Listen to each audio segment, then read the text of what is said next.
What is up, Nickel City Mafia? Another disappointing game. I don't know what we've done as Bills fans this year to deserve this, but something's got to change. Sean, I mean, first of all, kudos to you for the first time streaming live through the whole game, giving play by play. I listened to it, it was entertaining. The ups and downs, the roller coaster that you went through. Let me throw it to you first because I know you have a lot to say, and you deserve to say a lot because of what you went through for the last 3 hours streaming live. Yeah, well, I mean, you hope that you're 5-4.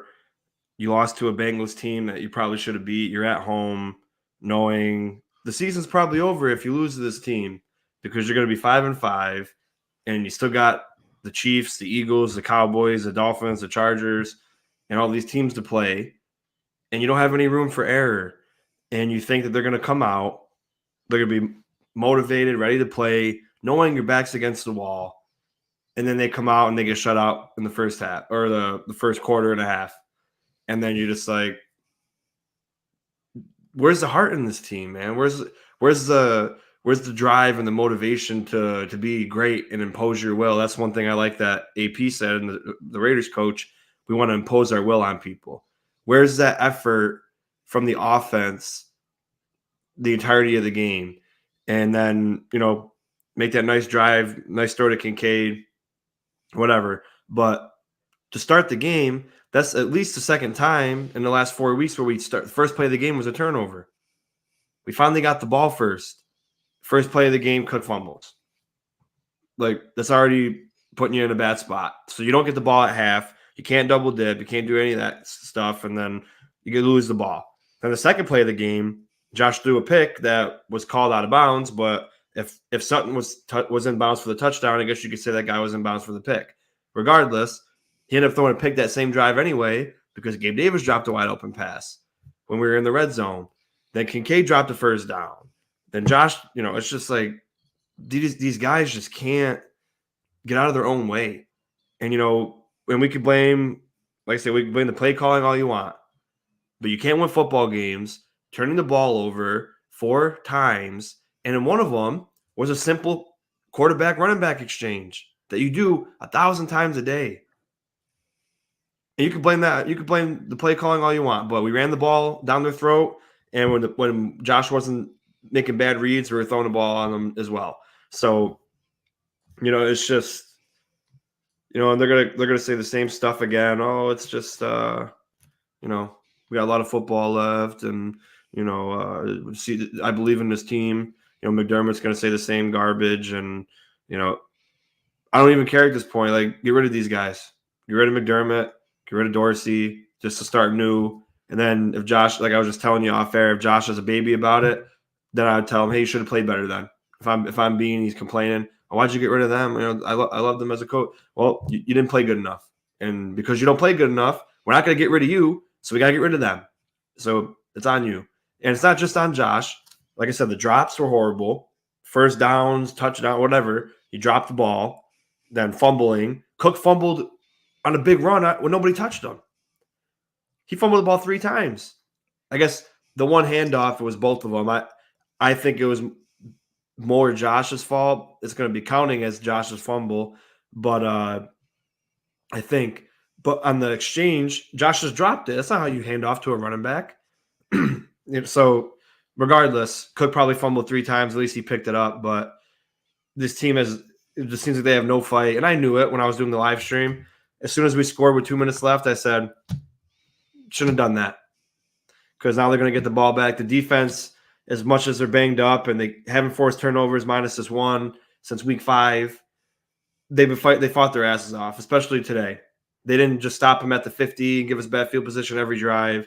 They stopped them early. They were hitting hard. They were just all over the place. They were trying. Rasul Douglas played extremely well. I thought Dodson played well.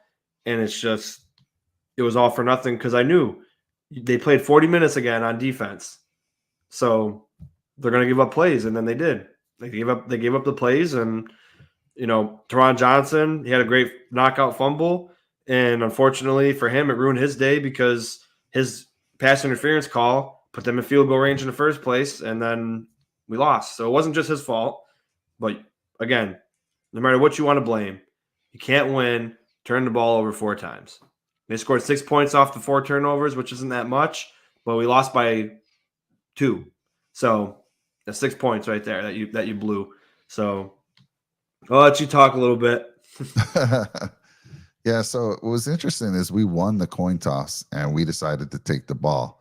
I mean, I guess they were trying to switch things up. Usually it's best to defer, but they're like, let's get going. Let's get rolling. Sort of like what the Bengals did last week. The Bengals won the coin toss, decided to take the ball, but they went down and scored. First play of the game, James Cook fumbles. First play of the game. And he was benched for a while. And, so right away, you're already have given up the fact that one play, they're going to get the ball in the second half, and now you're in trouble.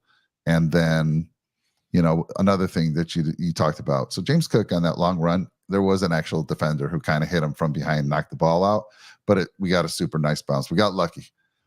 But, the Taron Johnson, he played a very good game until that play.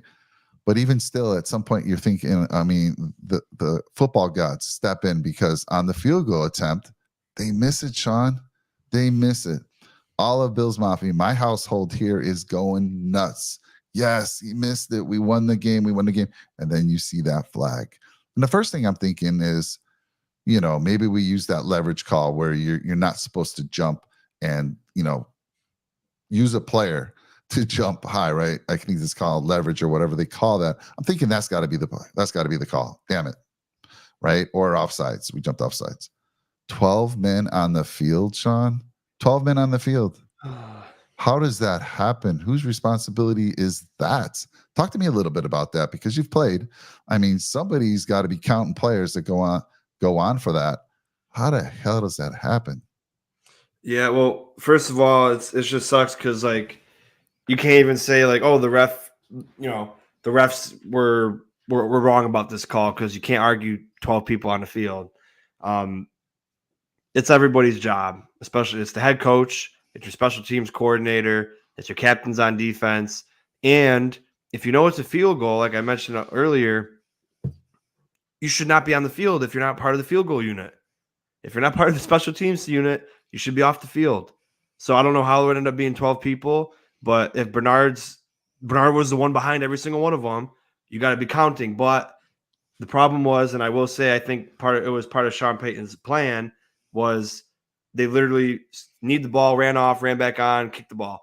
They didn't give us the time to substitute, which I think we should have been granted time to substitute, because usually they don't let you go until you substitute.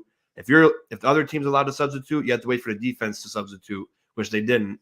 We weren't able to get set. McDermott didn't make sure when people were coming on the field, he didn't count. And then Matthew Smiley didn't pay attention, apparently, and then the defense didn't pay attention. So it's on all of them.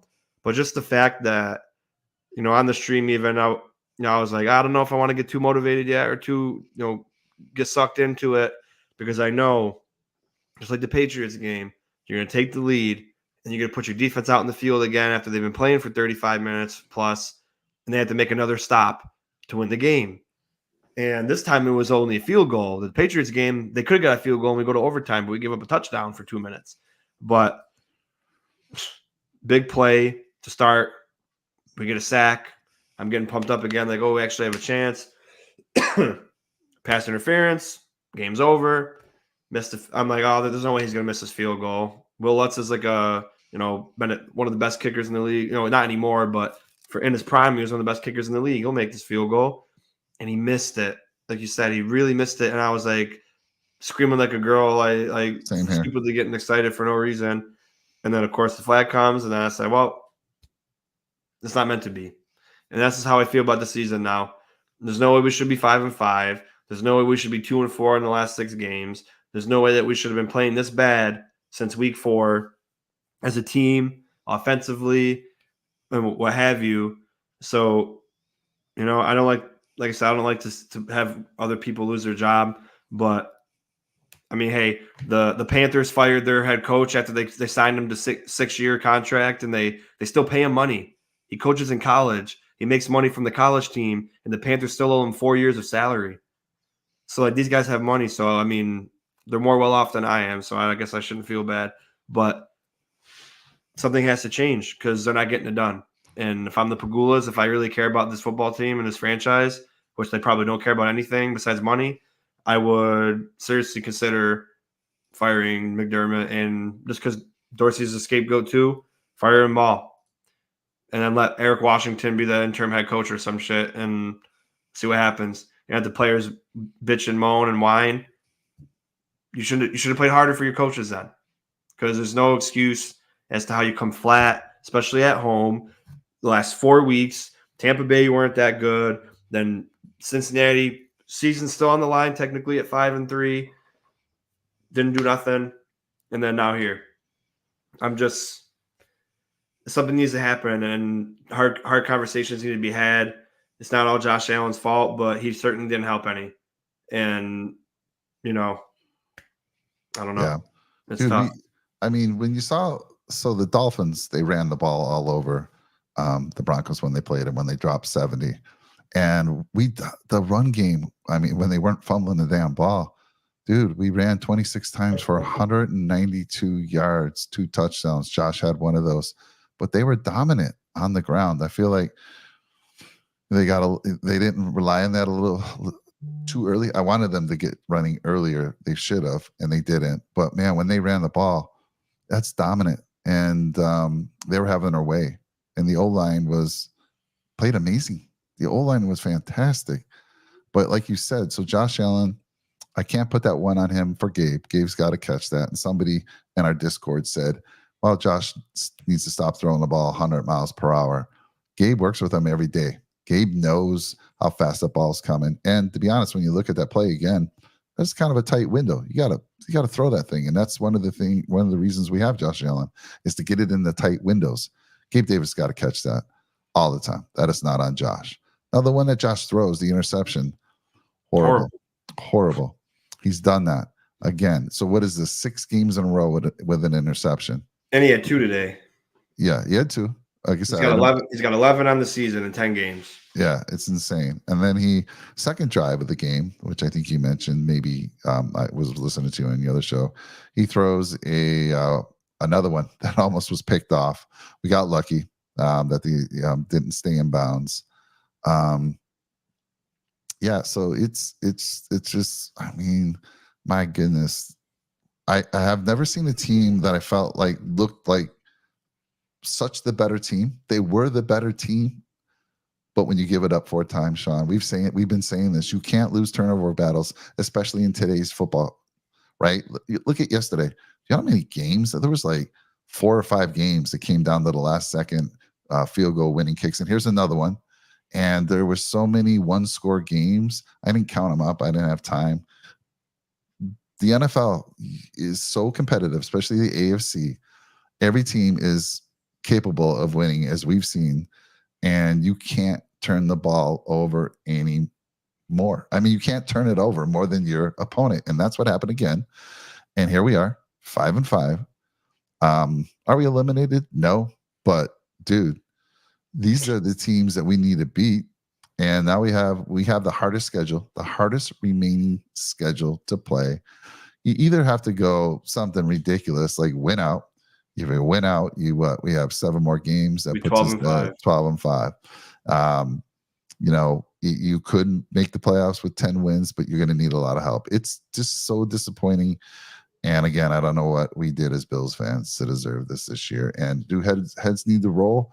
I don't know. Would you do it right now? Or Hell would yeah. you Yeah. Man, I don't know. Here's the thing. This, like, whether we could win out or not, this game was like this is it. This you gotta nut up or shut up, and this is it. This is the season. And we lost 3 games this year to teams under 500. And I love McDermott, love Dorsey, love everybody. But as I've said it a few times, and like I hate, you love these people, but at the end of the day, we're Bills fans. We gotta have what's best for the football team. And at 5-5, you're on a skid. Like, it's not just like, oh, you toot a little bit and you got a little bit of a stain. It's a complete from the front to the back skid in your pants, and they're not doing nothing about it. You're turning the ball over, then you can blame the play calling, but you turn the ball over, so you can't even really blame it. Then your head coach can't get you into a playing condition. You're just crapping on yourself every chance you get. And yeah, like he said, they can win out, but like we gotta you gotta think a little bit realistically here. Like from what you've seen in 10 games, is there any I know you're a little bit more positive than me at this moment, Mike, because I know you've been through a lot more than I have with football. And you've been around for not that you're old, you're a very handsome guy, but I'm old. you've seen the Super Bowls and everything. So you've had more heartbreak with the sport with this team than I have. But can you honestly tell me right now that you really think that this team has a chance to turn it around after what we just saw for 10 weeks? Not what I've seen in the last 6 weeks. I mean, if I was taking betting odds, I'd say there's less than a 20% chance that we make the playoffs. And I don't know what the stats are, but less than 20%. I mean, look, the Raiders did it. They fired their coach. They fired their GM. Antonio Pierce was made the head coach. They won back-to-back games. Now, don't get me wrong. They haven't played good teams, but they played teams that almost beat us. Well, they played one of the teams that almost beat us was Giants, and they should have beat us. So it could happen. I mean, they could fire everybody. I don't know if Pagula is going to do that. Yeah, I don't think they will, because I think they're going to think like you said, and like he said, and like I do agree, it's entirely possible to win out. It's also just as possible to not make it. So it's like, but you have to think like this team has had 7 years with McDermott. You turn the culture around, but now you're risking souring the culture because now you can't. You're getting worse and worse since the championship. You went to the AFC Championship, then you lost in the divisional round, then you lost in the divisional round again, but you got embarrassed. And I guess you could argue that we probably should have lost a wild card round, which I'm still glad we won it. And then now you're on the verge of missing the playoffs. Like, you're not supposed to be going this way. Like, think about it. And I always like to use our life as an example. You have your job. I mean, you're this year you're top executive in your company. Then the next year you're like bottom 50. Then you're like in the top, and you're almost out of the top 100. And then you're out of the top 100. You think they're going to want to keep you around, or they're going to say, I got this other guy who's brand spanking new off of whatever company he's just coming from, and you've been failing. What gives anyone the inkling that they should keep you instead of the new guy that's up and coming? I'm not saying there's anybody up and coming, but it's like people have to answer for. There's always consequences to actions. The actions are we can't bench Josh. You can't fire Josh. So people have to be accounted for, and this is a systematic failure. It's not just like, oh, let's just fire Ken Dorsey and things should be fine, because you're still going to turn the ball over probably. You know what I mean? It's like I could have been calling plays, and then you turn the ball over. It don't matter what I call. So it's tough, but we have to look at the projection of this team, what's up ahead of us, and they have to know the shit's serious. So, okay, maybe firing McDermott in the middle of the season is a little bit too much, but he's got to be gone by the end of the year if we don't make the playoffs for sure. And then maybe, I don't think it's Dorsey's fault, but he's going to be the scapegoat regardless, Mike. So let him go, just so everyone knows that this isn't a game. And they know you're talented, but you want an offensive coach, Sean? I can't hurt. I mean, I'd like to try. Again, I don't even know who's out there available. I know the Panthers don't like Frank Reich, but I don't think if Frank Reich is an old school guy too, it might not help us at all either. So I don't know, Mike, but you're thinking of, you'd rather keep him or?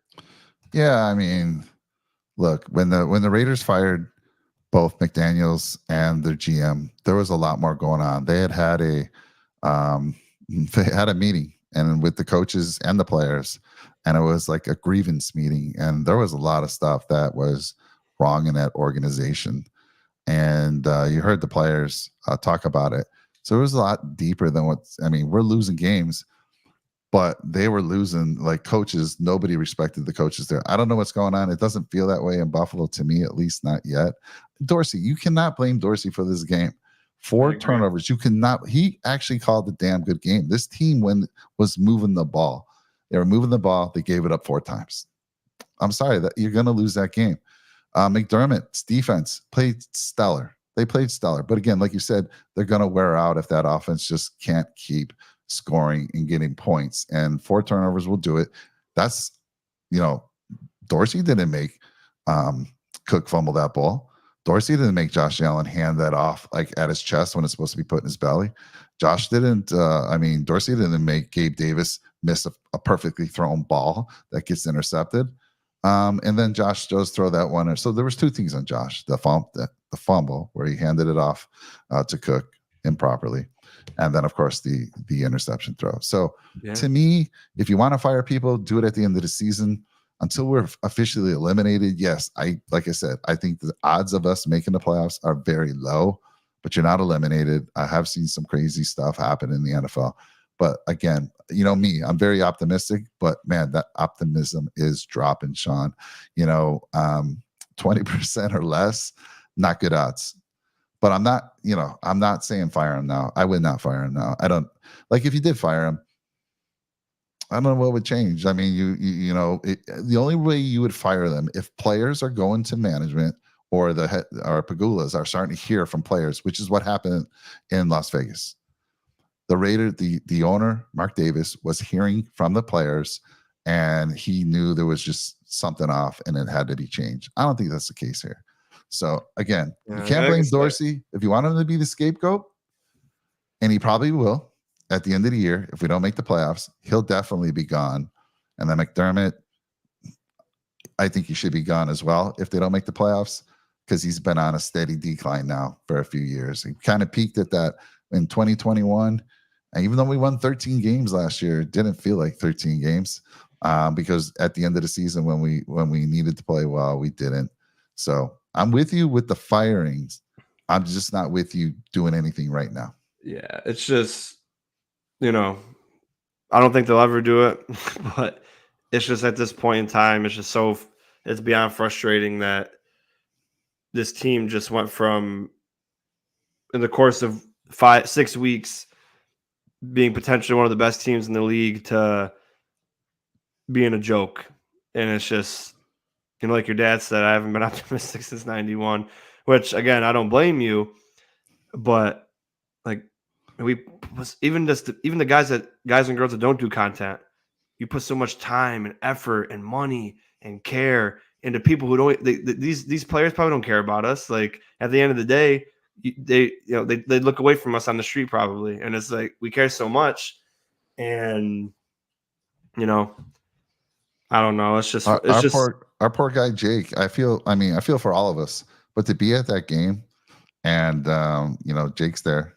He's heartbroken. I know he is. He might join us. Hopefully, he gets home safely, obviously. And then he said traffic was bad, so not sure he'll be joining us tonight. But he's going to try to jump on if we're still going.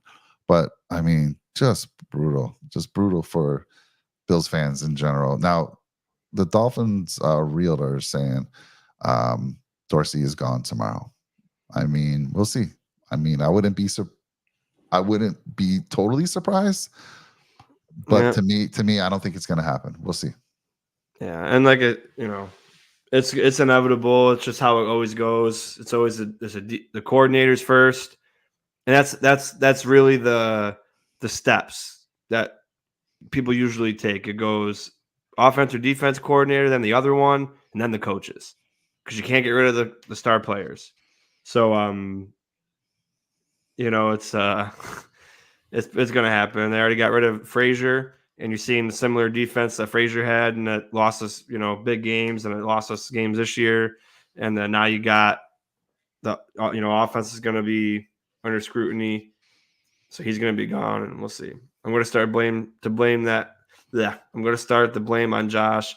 He's a turnover machine this year. Josh is adding to the issues with the offense, absolutely. And that's not on coaching. It's not on coordinating. It's on you personally.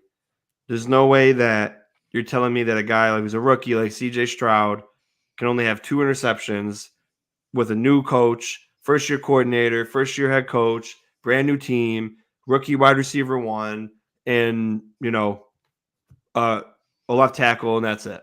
You're going to sit here and tell me that he can read a field better than Josh Allen, who's been in the league for 6 years now? It just doesn't make sense to me. And it goes back to him not putting an effort into the offseason, like he mentioned. And I'm going to stand by that for the rest of the year.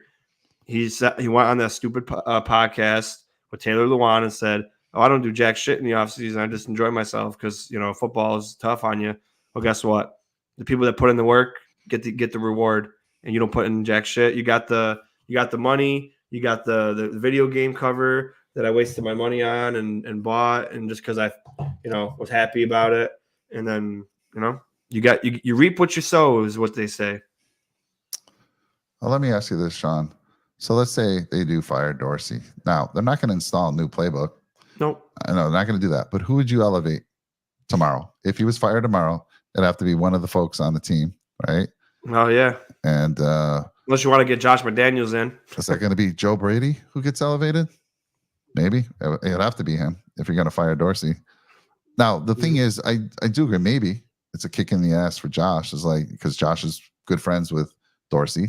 And he's like, damn, I don't know how that would work with his mind. Like, damn, I just caused my friend, my offensive coordinator. Again, that shouldn't be a thing. Your friend, your offensive coordinator. And maybe that is a good thing. Maybe it's like, all right, let's go. Joe Brady, you're elevated. Dorsey, sorry, man, it didn't work out. And maybe that's a kick in Josh's ass to say, all right, man, I already got one coach fired. I mean, I need to get my act together quickly. Yeah, and that's part of it too. And if Josh is mentally that type of person to go through adversity like that, which this year seems like he's not, but at the end of the day, that's how it goes, man. Their jobs depend on you, and if you're failing, they're not going to fire you, Josh. So, and that's the other thing. That's why people always told me never mix business with family. Yeah. And I feel like it's the same thing with coaching. You can't have that dynamic of business is now. And when I'm coaching you, you listen to what the heck I have to say because you're not the coach, I am. And then we work together. It's not just, oh, we're best friends, so I'm afraid to talk to you like a coach. And in the military it was like that too, because I was at a small unit, and usually when you get promoted to sergeant, they switch units with you because you grow up with these guys in your unit. And then when you become a team leader and stuff, they don't want you in charge of your friends because it's hard to do that. You were a private with these people, and then now sometimes people get promoted faster, and you're supposed to switch. But in my unit, it was so small they didn't switch you.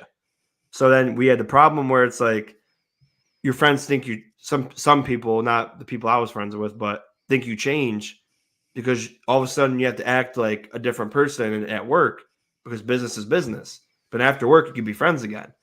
But then if I'm at work and I'm your leader, you have to treat me with respect and like I'm your superior, and I treat you with respect. But now it seems like Josh doesn't like to call audibles because he's afraid to upset Dorsey. And then if he doesn't like a play, I don't think the play calling is 100% bad. But if Josh doesn't like something, he's afraid to call out of it. And that's not how it should be. It should be you have a working relationship and you work together to try to have a common goal. But it seems like stop letting Josh pick shit. You want to hire your offensive coordinator? You do it. Don't get Josh's input on it. Yeah. Topper. Yeah, where's the part of the movie where the wise man comes over to the quarterback and snaps him out of the funk? I mean, I don't know about you guys, but I think the wise men came out on the field right before the 12 men on the field and said, you know what? We're going to right the ship here. We're going to give a Bills a win here. They kicked the field goal. They miss it.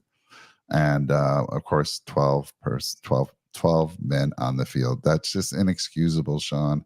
And again, they had missed two extra points, right? So yeah, they did. They give those 2 extra points, they win the game. And again, they certainly were not the better team on that field. They certainly weren't. The Bills looked dominant when they were clicking, but those turnovers just kill us. And then, of course, we almost had a break. I don't know about you, but I'm, like I said earlier in the show, my whole family was running up and down, jumping, screaming. We got it. And then you see that flag. So Even Topper, God tried, Mike. Even yeah, I God know. tried to help us win. Yes, he, And he certainly did. And God they doesn't get didn't do it. involved They in couldn't take football advantage of it. games, but he said, I got to help the mafia out at least once. Yeah. Jorge, he says, how much has the schedule hindered the Bills? London, Thursday, Sunday night, game 2 on Monday night game. Seems like they don't have a regular routine. The London game's the only thing, Jorge, that I would say was screwed up. The fact, couple problems. I think it was on the Bills. They went out way too late. They should have went out Monday or Tuesday. The other part of this where the Bills really got screwed is that the Jaguars were already out there. They're well rested. So that one game, yes, I'll agree with you there. But I don't think the other ones, the Thursday nights, the Monday nights, I don't think that's hindered them at all. Yeah. Especially tonight. I mean, seriously. At the end of the day, yeah, just the little things we've been saying for weeks and weeks and weeks that they just can't do, and it loses football games, and it's the difference between losing and winning football games. And again, I'm going to argue this for the rest of forever. I really don't think Sutton had his foot down, and I will try to go watch the film and zoom in and do whatever I can. But it looked like to me that he was dragging his foot before he caught the ball. And then when the ball was touching his hands, his right foot was already off the ground and his left foot got in. And then he touched the white part. I really don't think he was in. And, like I mentioned on the live stream, if anyone was there, just like in baseball, if the call on the field is incomplete, you have to have undisputable evidence that it was a touchdown or that it was a complete pass or a first down or whatever the call is. So if they called it incomplete, if there's no 100% evidence that it's a touchdown, it has to be incomplete still. And I didn't think it was enough evidence to prove that it was complete because I didn't see any tires from the turf pop up when his foot dragged when he caught the ball until he hit the white part. But, still, whether it was a touchdown or not, you turn the ball over 4 times and you didn't take care of the ball. You guys didn't seem like they didn't seem like the season was on the line. You know what I'm saying? Like they weren't playing like this is it, guys. This is for all the marbles. Or like in high school, they tell you, hey, seniors, this is your last game that you get to play. Like they didn't play like they had to leave everything out there. And we had that great drive where we're moving down the field with 4 minutes left, and then you score too quick. So first you can't score, then you score too quick, and then you give them the ball back. Like it just on the Sutton play, even when they first threw it, I thought he was in. I'm like, they're gonna review this. And when I watched it, so from my side, Sean, I try to be as unbiased as possible. I thought he was in. So again, we'll have to really take a close look at the film, but the all 22. But either way, I'm not trying to sound like a homer either. It shouldn't come down to that, honestly. Yeah. And look, let's go through some numbers here. So give Russell Wilson some credit. I mean, he was sacked 4 times. He had a 24 of 29 day for 193, 2 touchdowns, no interceptions. And man, he was making plays. I mean, how many times do we see him scramble up the middle and just dump it off to a running back, and that running back goes for a nice gain there? He did a few of those. And that throw to Sutton, I mean, he's got pressure on him. He's got pressure and just throws it to the back of the end zone, hopes this guy makes a play, and boom, his guy makes the plays. I thought Taylor Rapp was slow on that play. Taylor Rapp was slow coming over to that, and a little still disappointed in Taylor Rapp's play. To me, that was on him. But again, so Wilson has a nice day. They ran the ball for 38 times for 122 yards, nowhere near what the Bills ran it for. Their top receiver was Sutton with 8 for 53 and a touchdown. Then they had the next most with catches was Javonte Williams with 4 catches. They had Perrine with 3 catches, Jerry Jeudy with 3. Again, the defense, 4 sacks. They should have had more. How many times did we get pressure on Wilson and miss him? I was like, God bless America. Are you kidding me? Oliver missed him one time, ran right by him. He goes right up the middle. There should have been at least 3 more sacks on the board. Yeah. Josh Allen throws a 15 for 26, 177 yards, 1 touchdown, 2 interceptions. And then, of course, the running game was off the charts, man. 192 yards on 26 carries, 2 touchdowns. Gabe Davis had 2 catches for 56. Dalton 5 for 51. Beautiful play to Dalton Kincaid. That was fantastic play call. Great play call. You hear that? Great play call. It was. Who calls that play? Stephon. Now, Stephon Diggs, here's interesting. Very quiet day, 3 for 34. So is Patrick Surtain everything that people have said he was? Looks like it for this game, at least. I mean, everyone wanted to trade for Surtain. There's no way the Denver Broncos were going to give up Surtain. But looks like, and I'm going to have to see if he, when we look at the PFF grades and see who he was guarding, look at the all-22, because I'd be curious what happened with Diggs there. What do you think? What did you see while the game was going on? Because it's hard to tell until you watch it. Yeah, it's hard to tell. But I saw something after the game that said he had 1 catch for 11 yards on Surtain. But, you could be on Surtain and it's like, a quick pass to someone else. And it's like, it counts as a coverage. Like, I don't know. But is it smart to throw it at one of the best corners in the league? Probably not. So we were trying to be smart with the football and go to other people just like everybody wants. Like it's always – I said it last week too, or last show that we did or whatever. Everybody wants everything.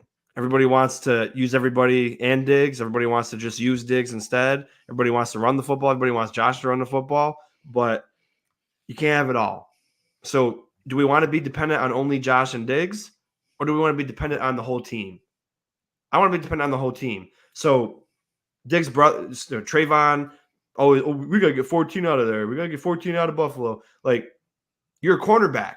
You know that people don't always win. Like, Diggs still has the top 3 numbers in the league. Like, at least people that run their mouth, like, it just blows my mind. Like, you can't have a good day all the time. And if you're a good teammate, which I'm sure Diggs is, if we're winning, I'm sure he's fine if he got 4 catches on 4 targets and then Gabe Davis and Dalton Kincaid are eating and scoring and we're winning the game. I'm sure he's fine with that. Or, I mean, we only passed 26 times. Like, I don't know. I mean, I'm sure Diggs was open on some plays, but you usually stay away from good guys like Surtain. That's why, like, guy who's like Revis, right? Revis didn't have many picks in his career, but why is that? Because nobody threw the ball at his way because they didn't want him to get picks. That's how you know a good corner is you don't want to throw him the ball. So, well, he did a great job. I mean, we ran the ball. Davis and Cam's fault. Yeah, I see that. I'm gonna bring that up in a second. We ran the ball 26 times. We threw the ball 26 times. We ran the ball fantastic. There was another play. Josh Allen rolled to his right. And when Josh Allen rolls to his right, it's usually Bills Mafia delight. And he had Khalil Shakir wide open. Overthrows him. Yeah. Overthrows him. You've got to make those plays. You're not going to see a Patrick Mahomes or Joe Burrow miss that throw. They rolled to the right. I mean, it was just, again, I'm going to say it's Was easy. it windy as heck there? Because I don't know. It didn't make sense. Yeah, it didn't. And no, the throw was, I mean, it was just overthrown. Well, because like the fumble kick extra point, when the punter picked it up, he fumbled it, and then he tried to run with it, and he fumbled it without anybody touching him. I was like, is the wind that strong that like it took it out of his hand or something? Like, no, from what I heard, winds were like 10 miles per hour. They weren't anything crazy. Now that stadium is weird.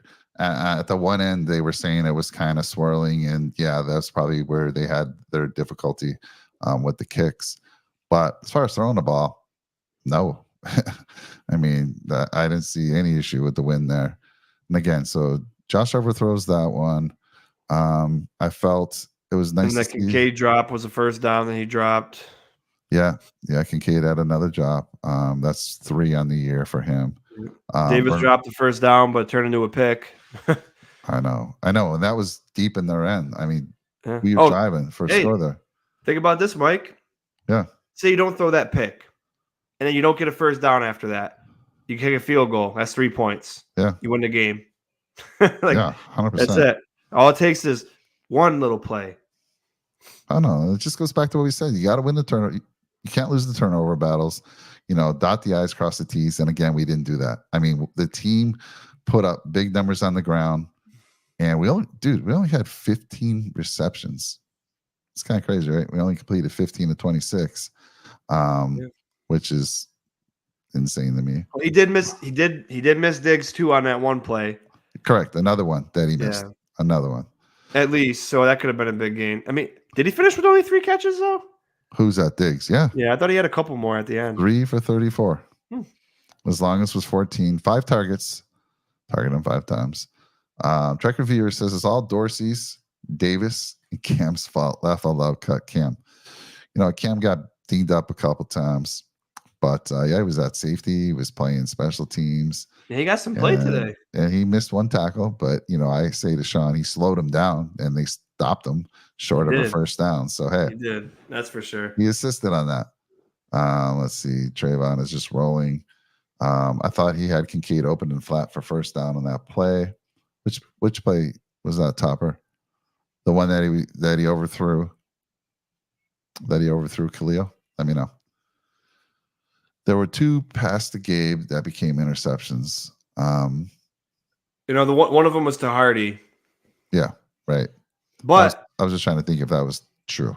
But half of Josh's interceptions were to Gabe Davis this year. So there's issues there, man. Yeah, absolutely crazy. So I feel like, and I said it on my live stream, Gabe Davis should have been benched for a quarter too, just like Cook was. And they didn't bench him. So he's never going to learn. He's always going to be like, oh, I'll be good. I make mistakes all the time, but I can go back out there. But Cook is on the bench for a quarter and a half because he fumbled. And then you leave Davis out there. So, what kind of example are you setting? You're showing favoritism. Yeah, I mean, let's talk about that Cook fumble. I mean, it wasn't like he just dropped the ball. The dude ripped it from him. And I don't know. I mean, the way he was going down awkwardly, maybe he could have, wrapped the ball up a little more. But yeah, well, that's the thing, Mike. When you're running back, they always teach you always have like 5 or whatever the heck, I haven't been a running back in like 12 years, but basically have all points of your arm on the football, 2 hands, and cover it. So if you're getting contact, you don't want to leave the ball out like this, like Kincaid, like Cook. Yeah, they're great defensive plays, but you're not supposed to allow that. I think Zeke's fumbled once in the last 6 years. It's not because people aren't trying to knock it out. He's just good at holding on to the football. And that's stuff that you have to be aware of. If you're going into a big pile and you know that you're getting stood up and you can't move any farther and the play's going to be done, try to get down or at least hold the football like this and then get to the ground while they blow the whistle. Don't just go like this and try to move around when you're not going to get nowhere and then someone rips it out. I'll say this though, Gabe was blocking very well. It's one of the reasons. He blocked that Murray touchdown. That's why one of the reasons why that run game got going. Not only did the O line, but Gabe Davis is a good run blocker. Yeah. But yeah, would he bench them maybe for a series or 2? Well, that's what I mean. You got to give these guys. You gave Cook, you go sit in the corner for 20 minutes. Yeah. You did that to Cook. Why not do it to Gabe Davis? He had a key turnover that costed the game too. So he should have been off the field as well. Because Sherfield is just as good of a blocker as Davis is. Are you going to say that to Kincaid as well? Because he had to drop? Well, his job didn't turn into a turnover. I know. But it could have. It could have. It was deflected just like Gabe's was. So well, he did get benched a little bit though, because Morris came in for 2 drives. Well, that might have been because they were just starting to run the ball more because Morris is the better blocker. I would let Davis go off season and draft again. I think you mentioned this a couple times, Trek Reviewer. He loves Johnny Wilson. He really does. So I'm all down for that because obviously Davis is not that number 2 guy that we all hope for. He's just not. And so I don't see the Bills re-signing him. He's probably still gonna warrant some good money from some team. I don't think the Bills are gonna sign him at all. So I'm with you there, Track Reviewer. Let's draft a big guy. We already have a tall guy on our practice squad, Justin Shorter, 6'5", 220, runs a 4.5. Would have loved to see him out there a little bit more. But Johnny Wilson, What kind of speed does he have? What kind of speed? Because that's important, buddy. And what kind of vertical leap does he have? Because, Zach Kuntz, 6'8" for the Jets, had a 41-inch vertical, and he's He on the didn't practice. he didn't even make the Jets. Well, he did, but they cut him, and then he put him on his practice squad. So, you got to give me more than this 6'7", because height doesn't just do it in this game. Well, especially because we got guys that are supposed to be fast that haven't shown to be fast. So yeah, like once again, I just don't know. We're not using Hardy much at all. We threw to him one time, and that was the interception. Yeah, and I think part of it is Josh doesn't have a connection with him, and that was just a horrible throw and read. I mean, Murray had a drop right in his hands. Yeah, quick little dump off. It was a collective effort again, but these guys shouldn't be making these mistakes. Yeah, they shouldn't be making these mistakes. If you want to win football games, you can't beat yourself, for one, because you're already playing a team that wants to beat you, and you can't beat yourself. And they continuously just do it, and Yeah, Womp Donkey. Yeah, I think we mentioned that earlier. They're on the field for 37.47 minutes. You can't win when the D is playing that much for plus 4 turnovers. I agree. I mean, I know, Sean, I was listening to you when we scored. I mean, I just saw again. I saw that Patriot game once again. The defense, and I saw the Jacksonville where we were just on the field for so long, and you're like, "Come on, defense, one stop. Can we do it one more time?" By then, they're kind of worn out, and they gave it all they got. I mean, they made some really good plays on that last drive, except for Taron Johnson's. If Taron Johnson doesn't make that pass interference, it's then what, 4th down, 4th and long? Yep. It could close out the game, but no. And then again, the 12 men on the field. This is inexcusable for me. I just can't believe we lost that way. I can't believe it either. I almost would have rather gotten blown out by like 30 than losing like that. I know, but it's been like that all year, man. We're losing these games. Like, we come back, we take the lead on the Patriots, and they come down and score and win the game.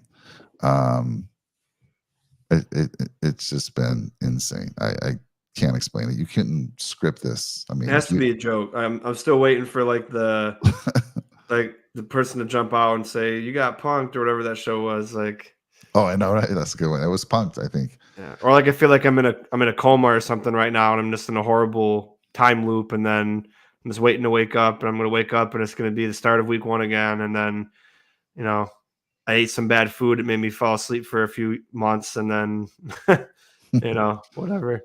Well, I want to ask you something. So, last week they had a players meeting, the offensive side only, was called by Latavius Murray. Obviously, it didn't help. We lost again. But Sean, first of all, let me ask a couple questions in the channel. Do you fire anyone tomorrow? Does anyone get fired in your opinion? I'm saying no. Sean, you're okay with Dorsey maybe getting fired or something happening? Well, you see, I don't blame it on Dorsey, but I just think that because they're not going to fire McDermott now.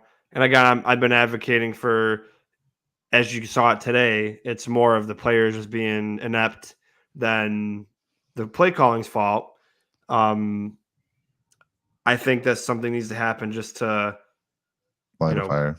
Get something going, because this isn't how it was supposed to go. And you lost to 3 teams that are below 500. Broncos, Jets, Patriots. Even if you beat the Patriots, times are looking different right now. Yep. Because we're 6-4, and and like Keith said, firing Dorsey sends a message, and I don't want him to get fired because I know it's not his fault. But you're not going to fire McDermott right now, so you got to fire him. And if you fire McDermott, you're firing your coordinator anyway.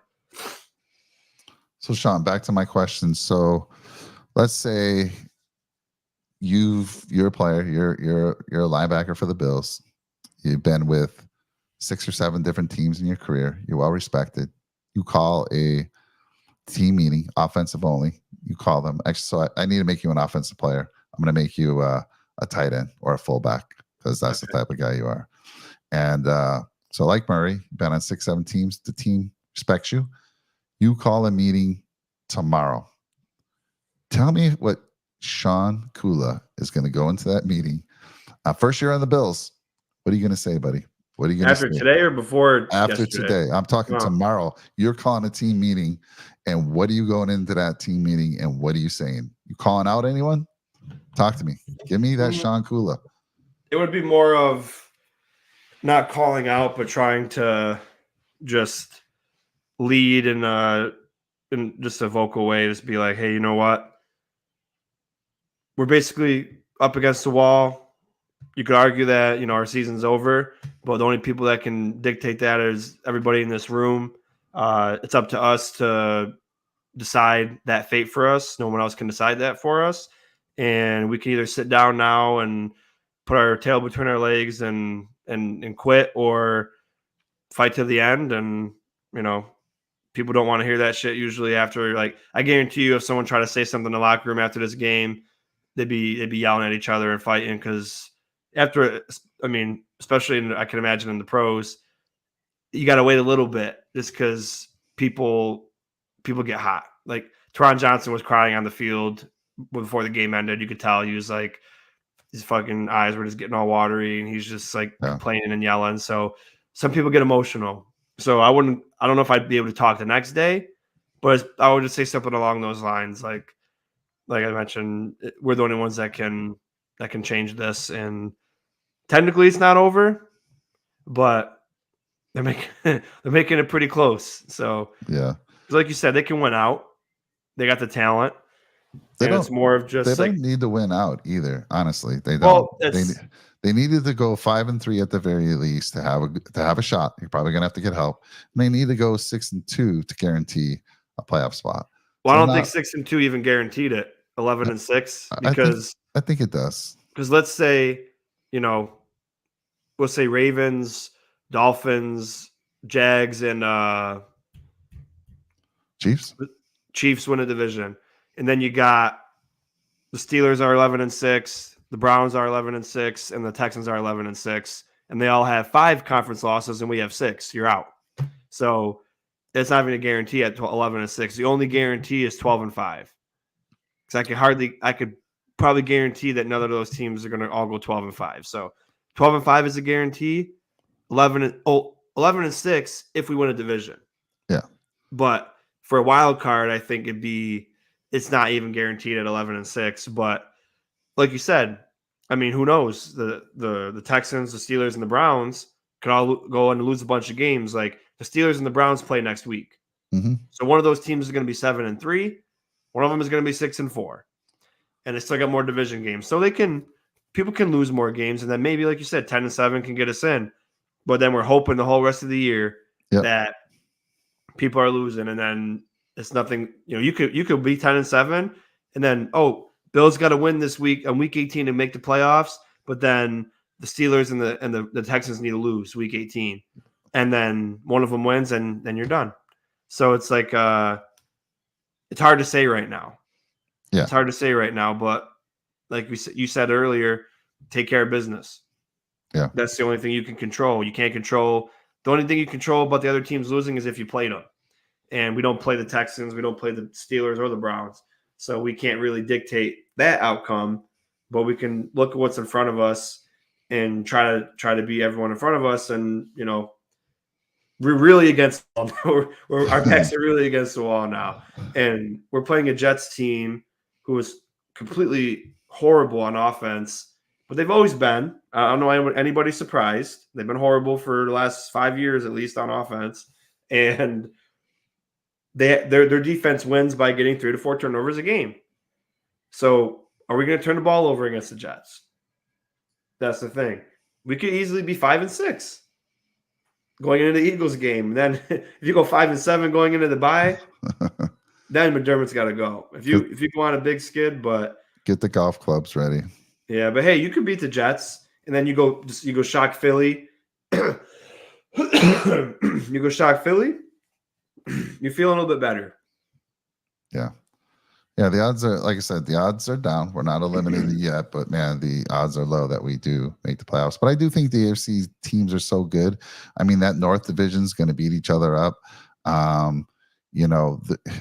Every week we're seeing teams get knocked off by a team that they shouldn't lose to, i.e., the Buffalo Bills, but there are other teams having the same thing.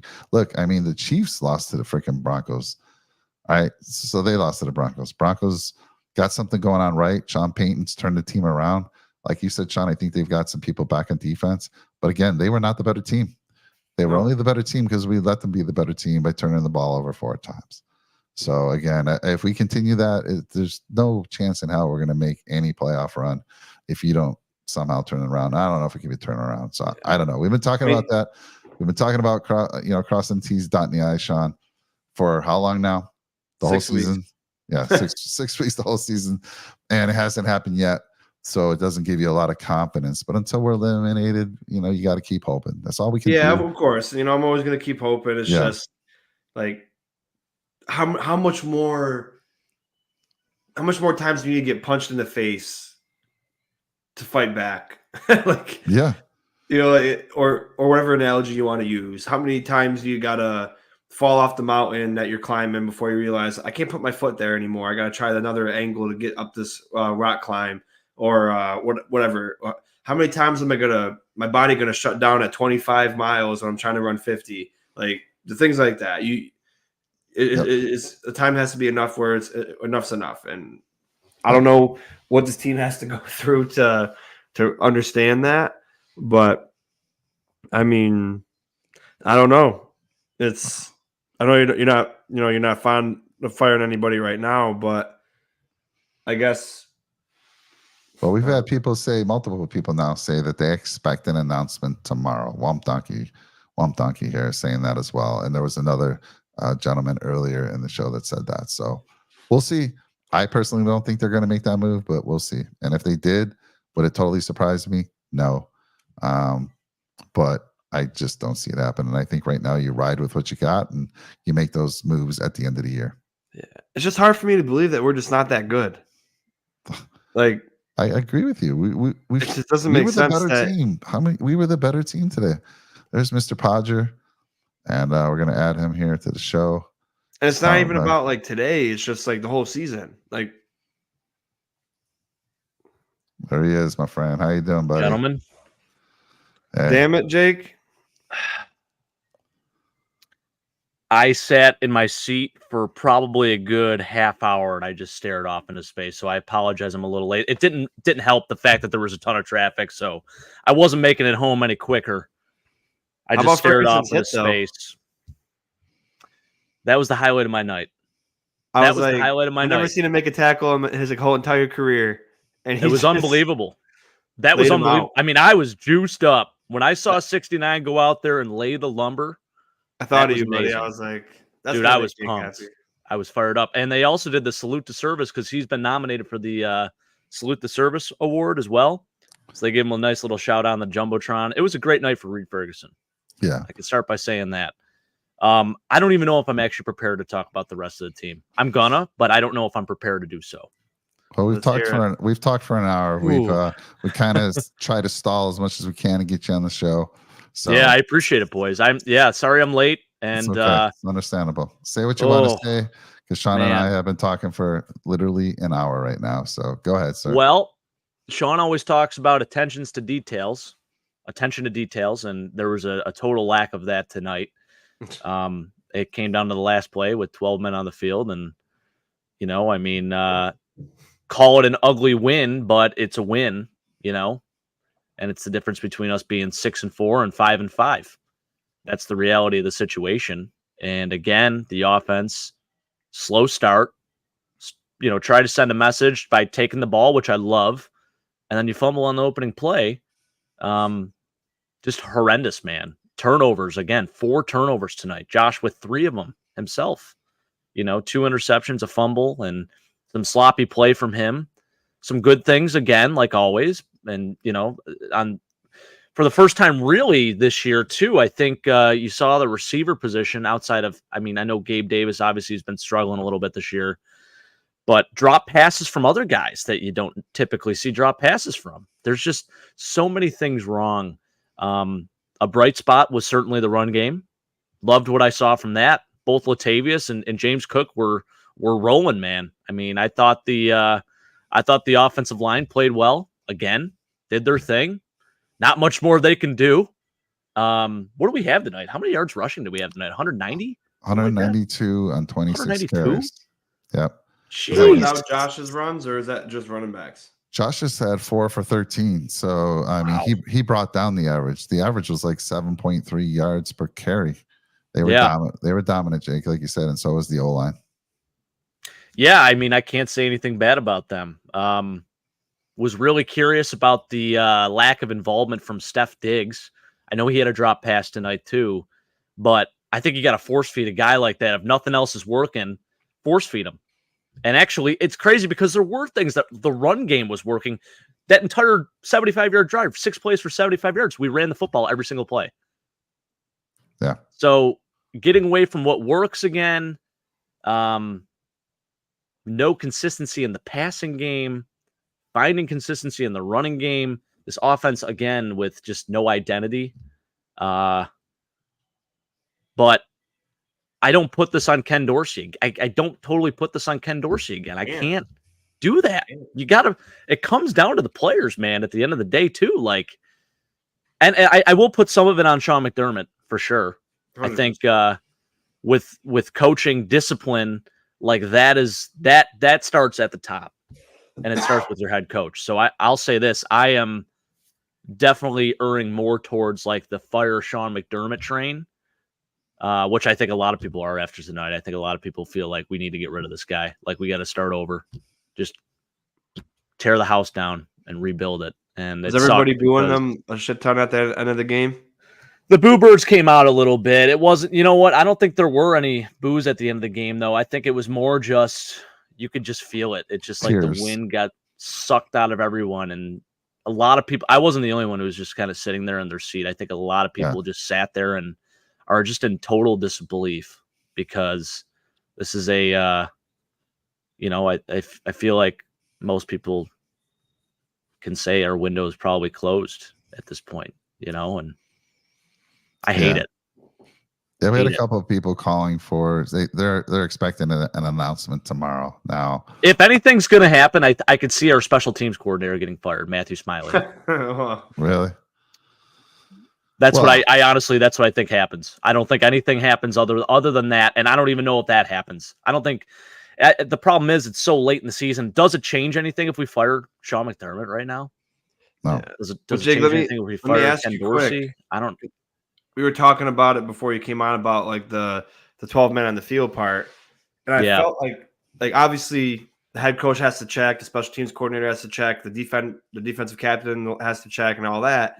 But I feel like, aren't you supposed to be granted ample time to substitute on a play when the offense is substituting? So why were they allowed to rush from getting off to getting on to kick a field goal immediately without anybody getting sat? Is that like, should that have been granted us time to adjust, or was that all correct? Actually, I think because of like the hasteness of the play, there's just way too much going on. I don't know. I actually don't know. That's a really good question, Sean. Because I know, like, it was even in the Raiders game last night, O'Connell was under center trying to go, and they made him. They pushed him out of the way and said, "You got." Yeah, I remember that. Yeah. So why were they able to run and substitute their kicking unit on without us being able to make sure we're adjusted? So from where I was sitting, guys were running off the field. So I feel like those guys, did they get set? I couldn't even tell, to be everything is a blur. They were set. They were set. Yeah, they were all set, but it's like they had a rush and they weren't properly able to substitute because they were trying to rush and beat the people getting in, set up for the field goal. Yeah, so from what I saw, we were in the dime package on that. We had guys running off. I saw DeMar Hamlin, Groot, or maybe not Groot. It was a couple of guys that were running off. And yeah, then they went and kicked the field goal, and then they came out with the flags. And they missed it. They missed it, but dude, I can't imagine a stadium, Mike. Like, my God, they're probably just like loud as hell, and then all of a sudden, like, like every heart sank in that entire stadium. It just was. We were saying, Jake, we were saying like my house was jumping up and down, like, oh my God, the gods have stepped in, and he missed the field goal. Sean did a live stream for the whole game. It was actually Sean. How did that go, brother? It was actually really fun. I had I think I had 60 views on it, and That's great, man. everybody was in the chat having fun, different fan bases and everything. It was a good time. Nice. Yeah, he did a really good job and showed his emotions, which he should have, because we all it was just crazy, Jake. Yeah, and then you see that flag come out, and you're like, you're thinking, yeah. I mean, maybe it's that leverage call where I'm like, I know it was going to be on the Bills. Yeah, Right. I knew, right? Unless there was a hold on them, but you just knew it was going to be on the Bills. But to have 12 men on the field, 12 men, they were all lined up. There was 11 of them on the line, Jake, and then there was Bernard. He was in the middle, linebacker. He was about 3 yards behind everyone, kind of jumping up and down. Nobody. And I don't know if they would have had enough time, even if they had recognized. They had no timeouts left to call, and someone had to rush off the field, and I don't think they would have made it in time. But just, I guess I can't blame Bernard either, though, because it was so quick that he didn't even have time to count. So that was more on like I mentioned earlier, Jake, and I know it probably just trusting sounds the guys stupid, around you. You should have just left the defense out there. Like, honestly. line up like don't even throw out your special teams. Just throw your defense out there, because majority of them play special teams field goal block anyway.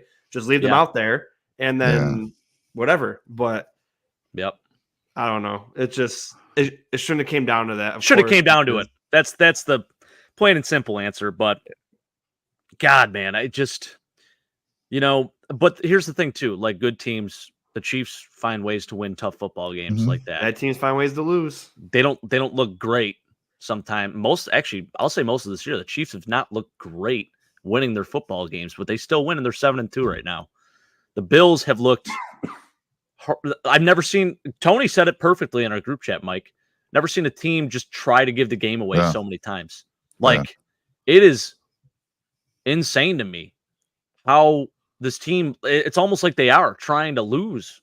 They're playing and trying to lose this football. I just don't get it. Like, they were that's clearly why I was the better saying, team. Jake.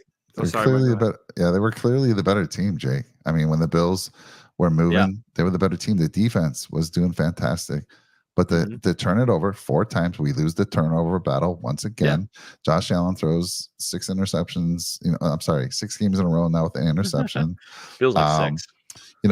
We already said, the one pick really wasn't on him. Gabe Davis drops the ball right through his hands, picked off. Although the bad throw by Josh was on him, the other pick, and then the handoff to Cook. Sloppy. Up in the chest, not supposed to be there. So you got to put that on Josh as well. But 4 turnovers, could have easily been 5. We got lucky on the bounce when Cook took off with the long run. And again, the defender knocked the ball out of his hand. He got a perfect bounce back to him. And we score on that drive, of course, but still could have had another turnover. So you're right, Jake. And I mean, giving games away. Know what? I'll say this too. So from my vantage point, I was 14 rows behind the Bills bench, by the way. So I was about the 20-ish yard line. So pretty solid seats. I loved where we sat. It was awesome. Great time. Shout out to Nick Phillips for the tickets. Appreciate you, brother. Sitting where I was, we had a great view of the bench. We saw these players out there on the sideline. One key thing I will take away from that sideline, so much lack of emotion. It's like these guys are dead out there. They're zombies. They're just sleepwalking through these games. I mean, I saw more emotion from Ryan Vandemark, our backup tackle. I saw more emotion from him than our starters out there. I mean, and again, Josh, he's like staring off into space. Like, I don't know what's going on with this guy. I get he's trying to be even keel and whatnot too, but like, I miss that fire. There's just something missing. And I could say that for a lot of our players, like a lot of our starters on offense even. It's just something missing. I thought our defense, again, man, they rose to the occasion. They were gassed. Yeah. Like, and then we're not doing them any favors. Turning the football over, making our defense go right back out there and make another stop.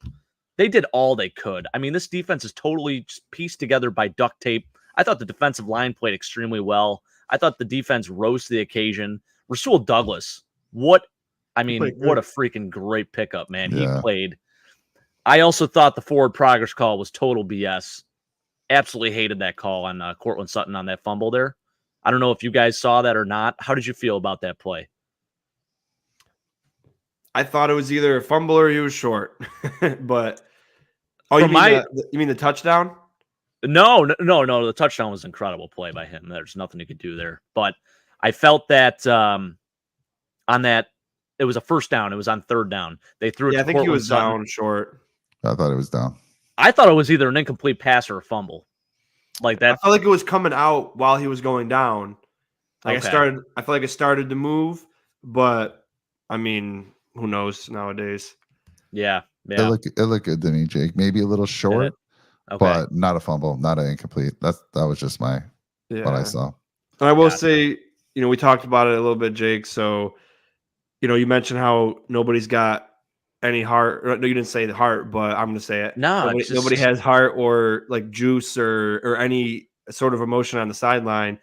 And that's why I was mentioning to Mike, like, I could care less if McDermott's fired tomorrow. I could care less. I don't think it's Dorsey's fault, but fire McDermott and fire Dorsey. And if the players are complaining about it, say you should have played better because it's your fault that the coaches are gone. And, if they're not motivated to play, it's got to be something in the locker room. So, McDermott's, I feel like he got brought in. He fixed the culture. You start getting good at football. You could sour that. You went from AFC Championship to divisional round, great loss, to an embarrassing loss, to now you might miss the playoffs. Like, they might be just done.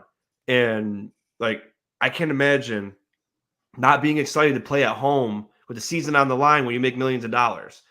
I don't care if you throw a pick. Like, the first play of the game, you fumble. Like I mentioned I don't know what video I was doing, either with me or with you guys. I don't care if you throw a pick the first play of the game. You got 59 minutes and 59 seconds left to play football, and anything can happen. So why is there ever a moment in time where you're not focused and you're not believing in your team or yourself, and you're just on the sideline it blows my mind. So that's why I'm thinking, horrible, dude. I don't care if you get rid of McDermott, because I feel like he's part of an issue now because he's not being able to rally the guys, and they don't want to play for him. That's just my opinion. There's something deeper there. I feel like it definitely is, because even Steph Diggs wasn't himself tonight. There was something off. Definitely something off. The vibes weren't there. Again, I really paid close attention to Josh Allen too. And I watched his body language today. Because I had a good view of him. And of course, I'm going to look at Josh, so I'm watching him do his thing. He comes to the sideline, and I don't know, man. It's just, we need Britt back. Maybe there's something missing though. It's like a cold, even on the touchdown run. He didn't care. He didn't look. And maybe that's just like a killer mentality, like where she's just like, all right, I'm sick of this. Sick of this shit, but I don't know. It's really bizarre to me, because it's not the Josh Allen we're used to seeing. We're used to seeing like that fun-loving kid going out there playing backyard football, doing his thing, making plays and having fun. But I don't know. It's weird, man. It's really weird. Was Sertain on Diggs the whole game, locking him up, or did Josh just not look his way? I felt like there were a couple plays where he was open and Josh just didn't go to him. We were wondering, because it's hard to see on the TV. Yeah. Well, I mean, 3 for 34. I mean, Sertain is, everybody said he was the top 3 corner in the league. So I understand if he got locked up. But, you got Trayvon Diggs tweeting, got to get 14 out of Buffalo. Stuff like that. So it's like, was he just not getting thrown to his way? Or was he open every time and beating Sertain? Or was it just Josh didn't want to take the chance of throwing a tight window pass in to around Sertain? I don't know, because you had a better view than we would have had on the TV. Saw a couple one-on-ones. He was locked up on a few of them, for sure. I think there were a couple plays where he definitely was open and Josh just didn't look his way. It wasn't his number one guy. So I think, maybe part of that is on Ken Dorsey for not having him be the number one, but force feed your guy if you're Josh. I don't know why you wouldn't do that. He's been doing that all year. Why he stops now makes no sense to me. It's weird, man. Yeah. Just we've said a lot, and I know it's been tough for you, Jake. I know that going to the game, we were saying that as well. I mean, we all feel horrible, but for those fans at the game, that the weather wasn't too bad. You were in the mid 40s, right? And we did want to ask you.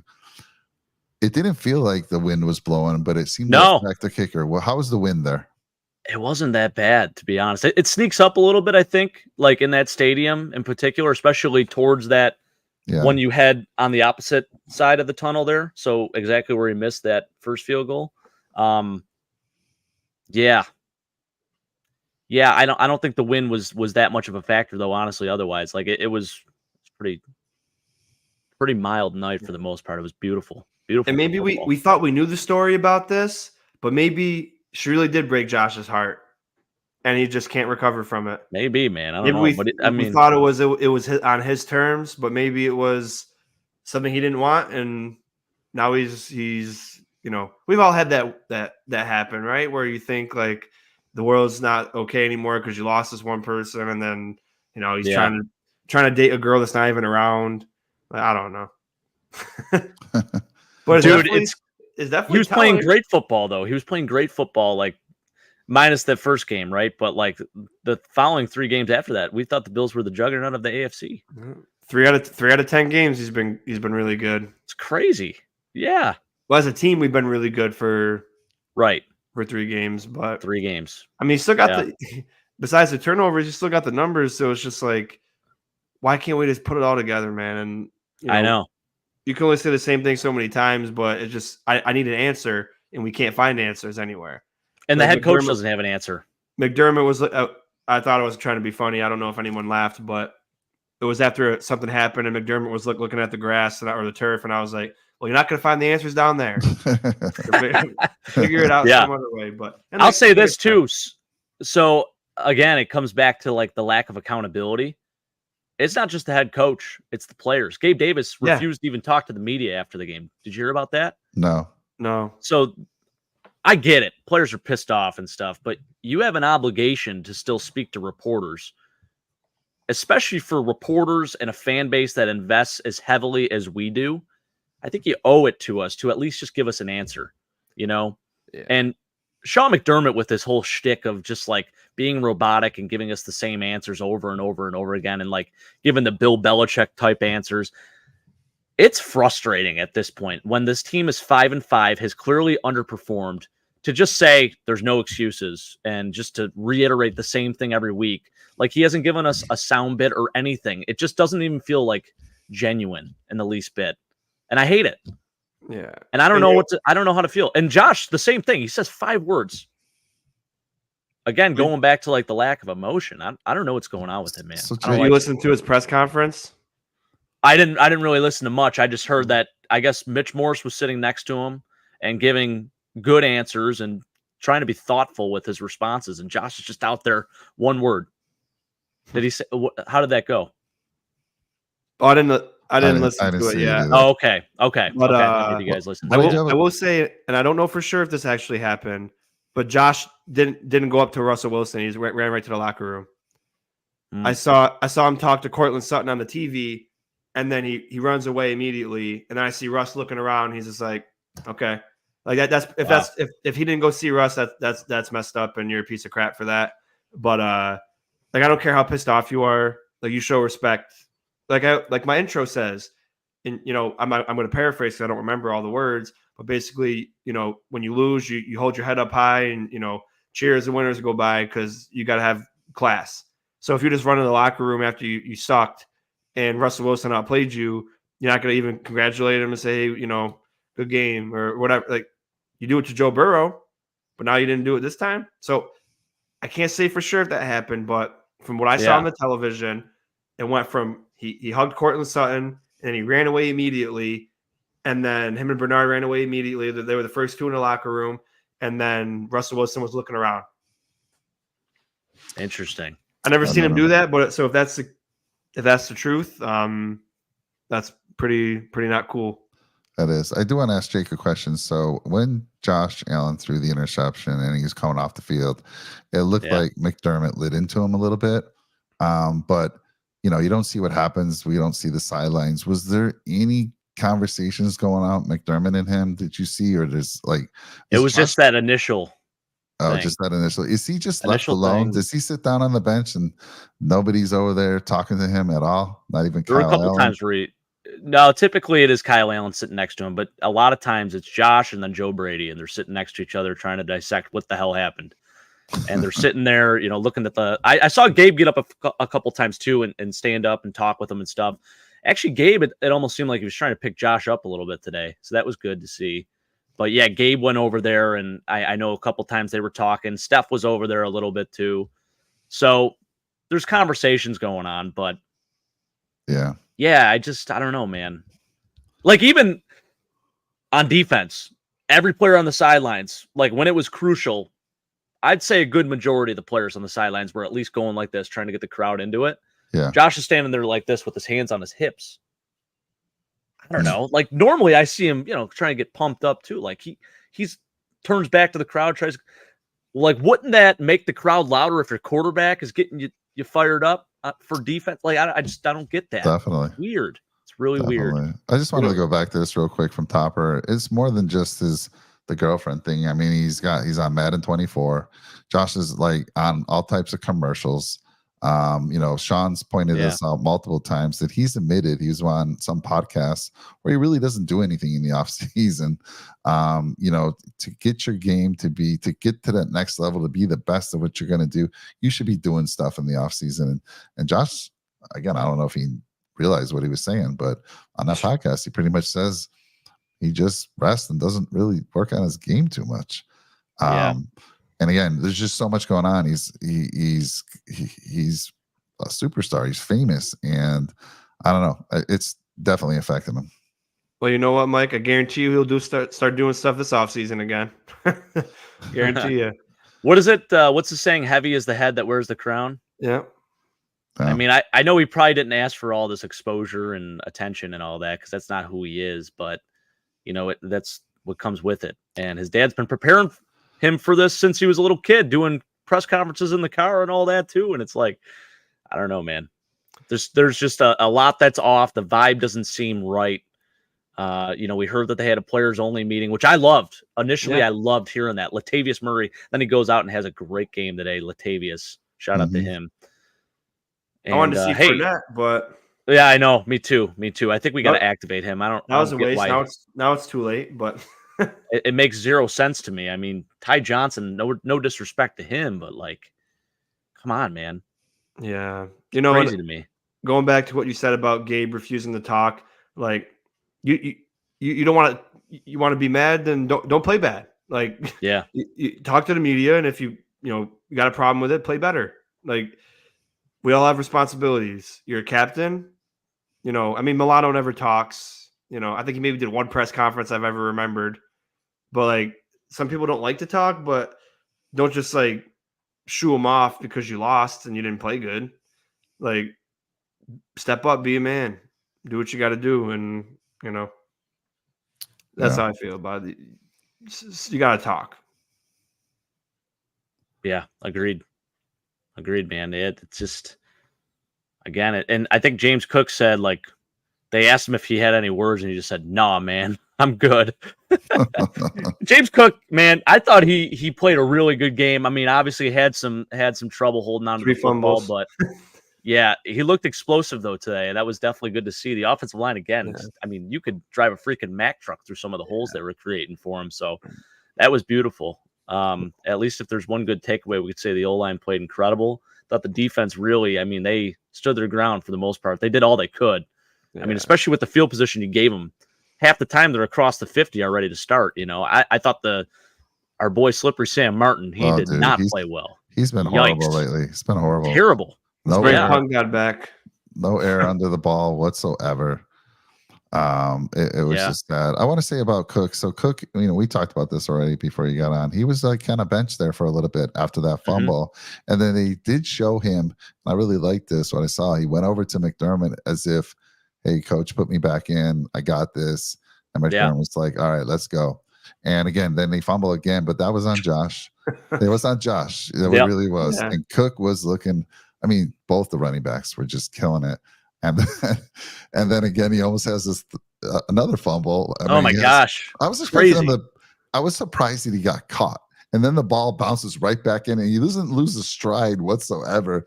They still catch him. But yeah, a defender came, swiped the ball, hit the ball, knocked it out, and he got lucky there. But it was a rough game. It was a good game for him, but it was a little rough. But I did like that moment where he came over to Sean. Almost, it looked as if, "Hey man, I'm sorry, coach, put me in, trust me." And Sean was like, "All right, we're gonna go." And he had a pretty good game after that. Yeah. Must say. I liked. Oh yeah. I liked it showed his mental toughness too. And I mentioned that in the live stream. You know, he got benched for literally like a whole quarter. And, you know, some people would, you know, probably be like, man, screw this or whatever. You know, they don't believe in me.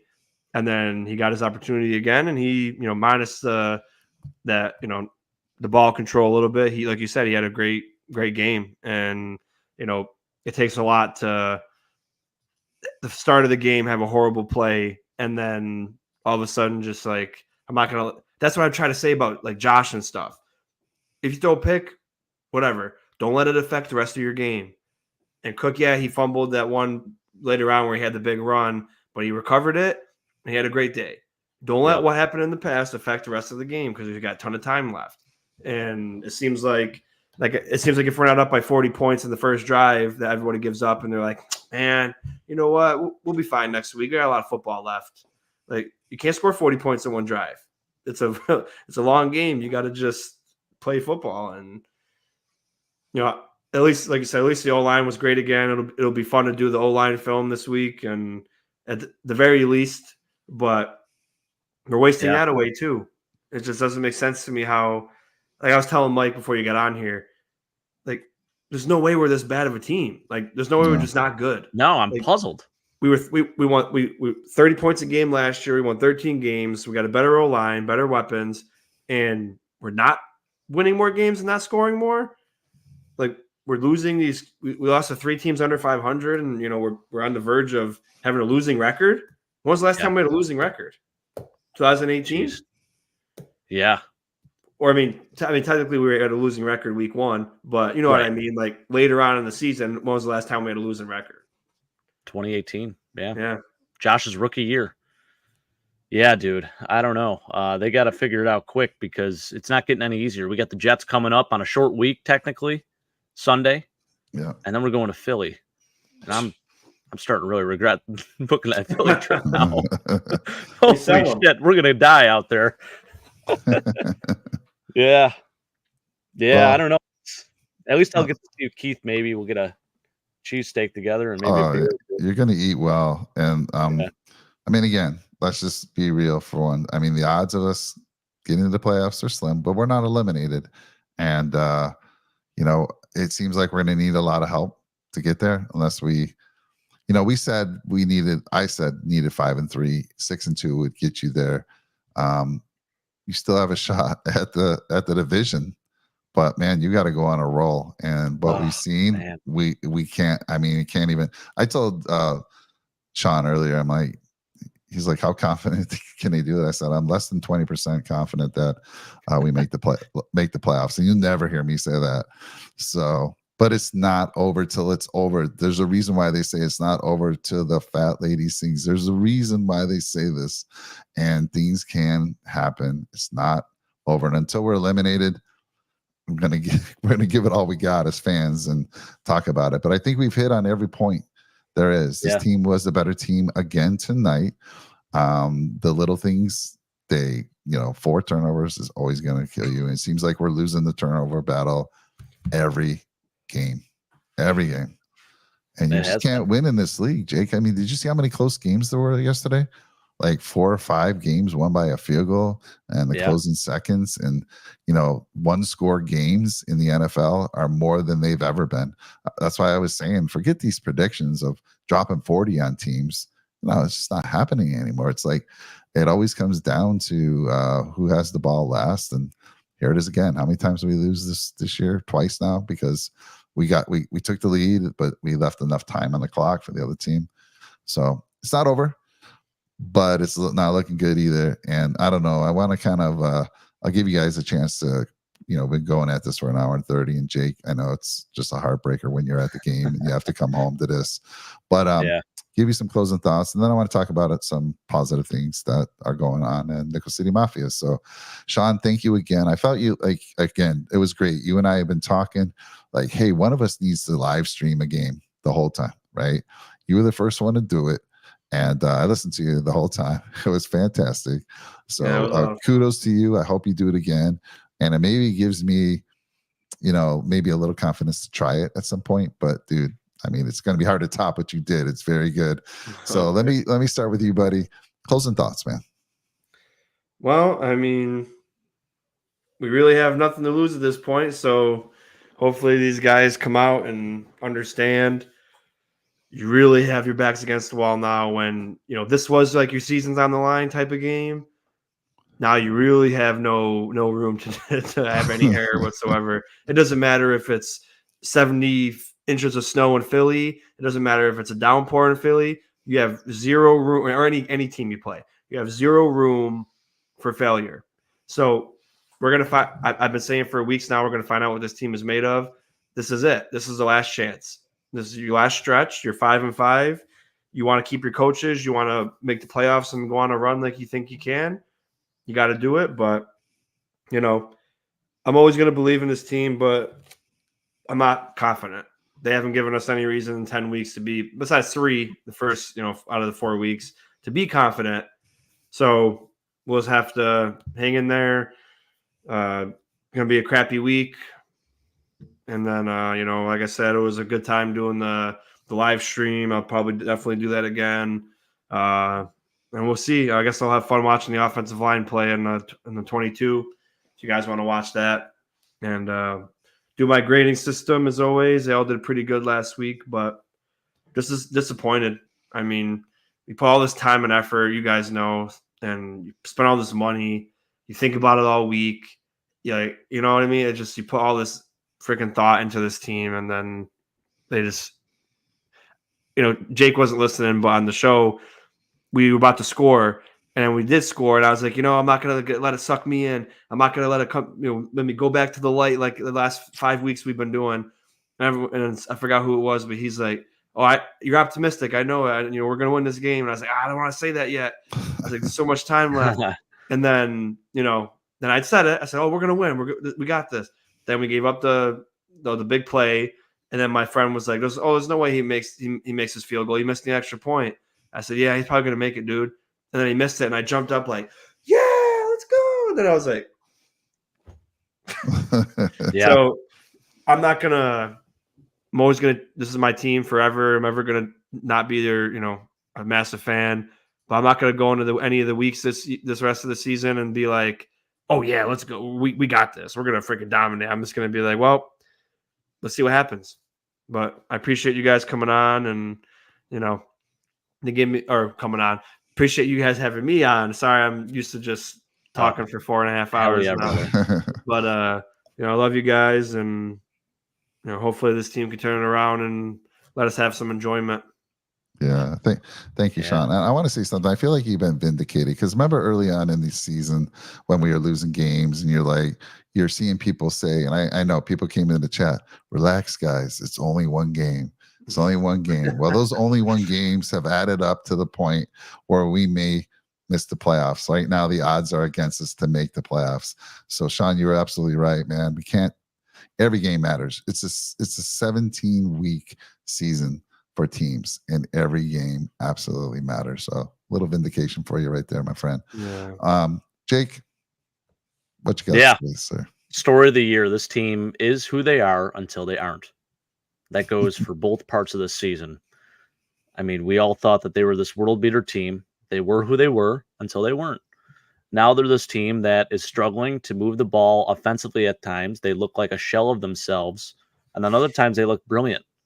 And it's been more non-brilliance than brilliance. But again, they are who they are until they aren't. So, I think I don't know, maybe it's time to do some soul searching. And I know for me, I'm going to follow my usual pattern as a Buffalo fan. Going to have my moment of disappointment after a tough loss like this. And then it's going to get to about Friday. And then I'm going to text you guys and say, you know what, boys? No more losses until, preseason of August, when the games don't matter. And we're going to win this game 34-14. And it's going to be that same thing over and over. It's the weekly cycle of a typical Bills fan. And I'm going to embrace it. And I'm going to do it every single week because that's just what we do. So there's not going to be any faith lost on my end. I'm going to be massively disappointed if we don't make the playoffs. But I'm going to roll with every single punch until we get there.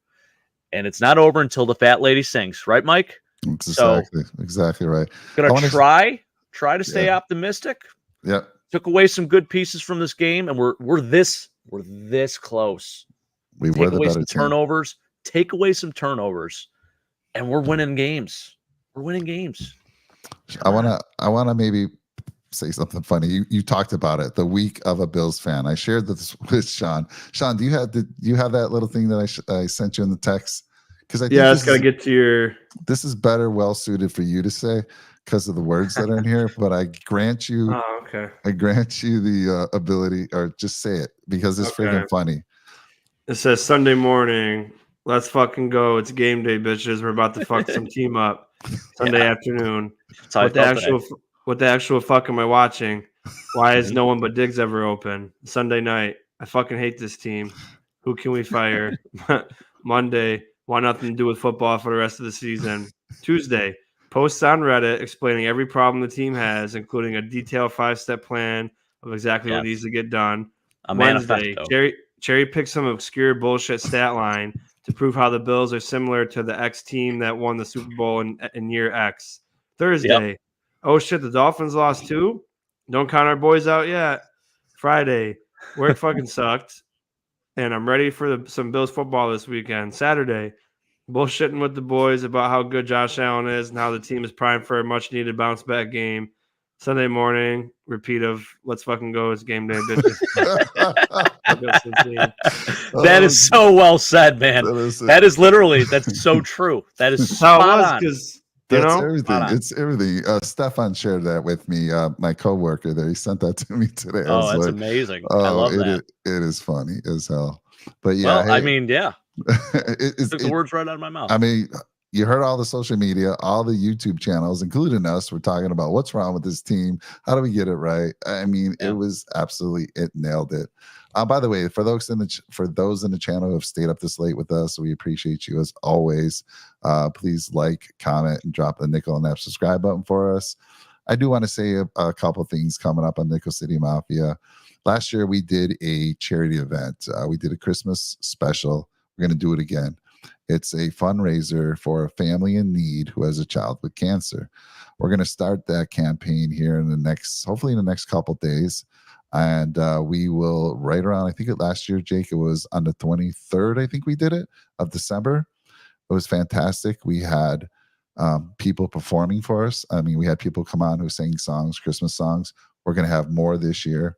We did an ugly sweater contest. We gave away a $50 gift certificate. We plan on doing that again. We had trivia. Who Wants to Be a Millionaire? Although nobody stepped up to the plate, Jake. Remember that? Nobody would step up to the plate to come live to do Who Wants to Be a Millionaire. Another $50. But it's really all about raising money. Our goal was $5,000 for baby Jack and his family last year. We reached nearly $6,000.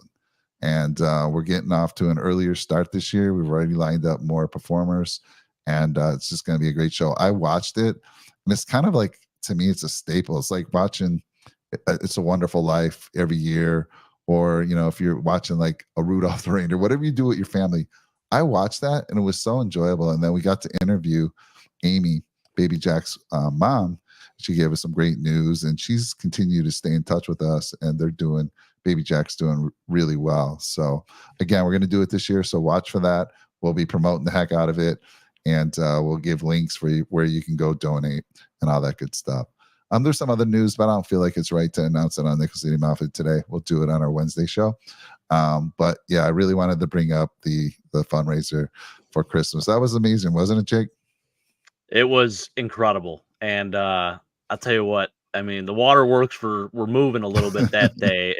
Even myself, I mean, it's tough. It's tough not to get emotional with that stuff, but it was a beautiful show. I mean, it really was, and excited for this year. We're going to top that goal again.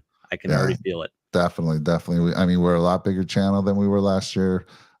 We still have the same folks that were helping us behind the scenes get donations, and to hit 6,000. I think we had 3 weeks. We got off to a late start, and I'm going to talk to it's the Punt Foundation, by the way. It's the Punt Foundation, which is centered in Buffalo. Dawson Knox is a rep on there, And basically, we learned from Amy last year just how involved he is with that. Like, it's just not his face. He actually meets these families. He gets on Zoom meetings with them. He took a picture with Amy and baby Jack, and she told us how he'd get down and play with baby Jack and try to make him smile and stuff like that. So it's a great foundation. We love doing things for the city of Buffalo. So watch for that. Coming soon. Hopefully within this week. We'll start getting that out. So guys, great show. Not the again, I feel like these primetime games have not been kind to us whatsoever. I mean, God bless America. No more primetime Bills. I mean, are we done? They used to be there last year. Can we be done with primetime? I hope.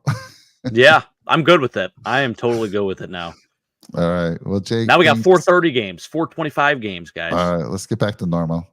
Yeah, maybe we can have some fun post game shows for once in a while. But guys, thanks again, man. It was a great show, and thanks, Sean, for joining us as always. Appreciate you, man. Everyone else, take care. We'll see you soon. Go Bills. Go Bills. Go Bills? Question mark. No question mark. Go Bills. Go Bills. Go Bills.